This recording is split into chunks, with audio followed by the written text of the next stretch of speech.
എല്ലാവർക്കും നമസ്കാരം.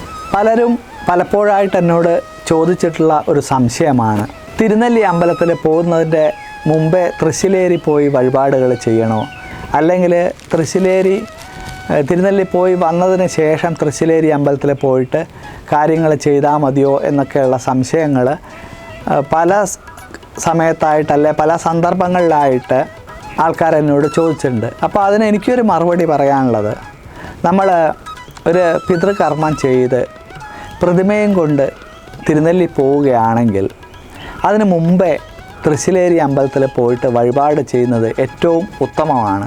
കാരണം എന്താ വെച്ചാൽ, ഈ പ്രതിമയിൽ നിന്ന് പ്രേതകലയെ നമ്മൾ വിഷ്ണുപാദത്തിലേക്ക് ലയിപ്പിക്കുന്നതിൻ്റെ മുമ്പേ ഈ ആവാഹന കഴിഞ്ഞിട്ടുള്ള പ്രതിമയിൽ നിന്നും ശൈവ വൈഷ്ണവ ശാക്തേയ ബന്ധങ്ങളെ നമ്മൾ വേർപെടുത്തണം.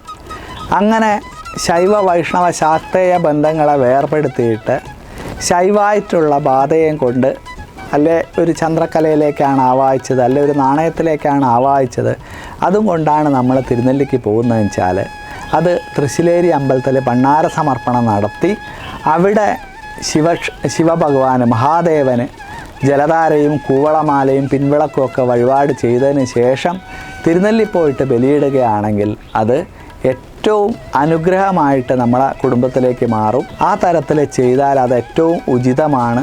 ആ തരത്തിലാണ് നമ്മൾ ചെയ്യേണ്ടത്.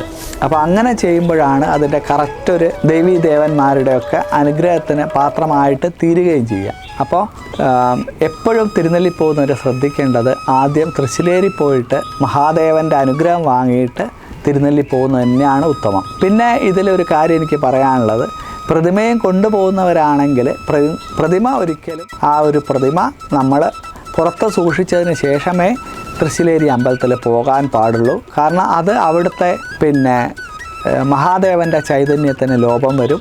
അപ്പോൾ ഈ ആവാഹിച്ചിട്ടുള്ള പ്രതിമ തിരുനെല്ലി അമ്പലത്തിൽ അതൊരു സമർപ്പിക്കാനൊരു പ്രത്യേക സ്ഥലമുണ്ട്, അവിടെ തന്നെ സമർപ്പിക്കുക. മറ്റ് ശൈവായിട്ടുള്ള ബാധയെ ആവാഹിച്ചിട്ടുള്ളത് മാത്രം അവിടെ തൃശ്ശിലേരി സമർപ്പിക്കുകയും ചെയ്യാം. അങ്ങനെ നമ്മൾ ചെയ്ത് വഴിപാടുകളൊക്കെ ചെയ്താൽ അതാണ് അതിൻ്റെ ഏറ്റവും നേരെയുള്ള വഴി. അങ്ങനെ ചെയ്യുമ്പോൾ ദേവീ ദേവന്മാരുടെയും മഹാദേവൻ്റെയും മഹാവിഷ്ണുവിൻ്റെയും പിതൃക്കളുടെയും ഒക്കെ അനുഗ്രഹം ഉണ്ടാവും. അത് കുടുംബത്തിലേക്ക് ഐശ്വര്യം വന്നു ചേരുകയും ചെയ്യും. എല്ലാവർക്കും നന്ദി, നമസ്കാരം.